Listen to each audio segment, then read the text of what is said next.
আজ আমরা ঘুরতে এসে খুঁজে পেয়েছি প্রকৃতির এক অমূল্য সম্পদ। চলো তাহলে শুরু থেকে শুরু করি।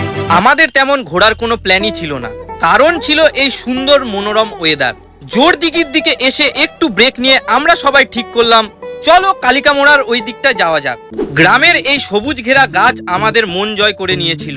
এমন মনোরম ঠান্ডা হাওয়া যেন এক নতুন প্রাণ এনে দিল। রাস্তা যেদিকে দু চোখ যাচ্ছে সেই দিকেই চলে যাচ্ছি। আমরা কেউ এই রাস্তা ভালো করে চিনি না, কিন্তু তাও এগিয়ে চলছি। হঠাৎ ছাগল ছানারা আমাদের আটকে দিল।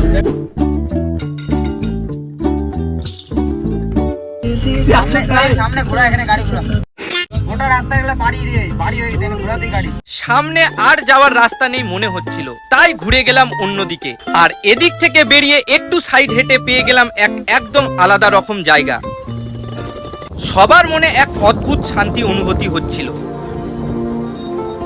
এখানে এই গাছগুলোর নিচে দাঁড়িয়ে মনে হচ্ছিল যেন ছোটবেলার সেই গ্রীষ্মের ছুটির দিনগুলো ফিরে এসেছে। আর এখানেই চোখ পড়লো এক নদী, কিন্তু পরে শুনি ওটা নদী না। এই ছিল আমাদের গ্রামের বুকে প্রকৃতির সঙ্গে কাটানো কিছু ছোট ছোট কিন্তু অমূল্য মুহূর্ত। নিয়ম না মেনে প্ল্যান ছাড়াই প্রকৃতি যেন আজ পথ দেখিয়েছে।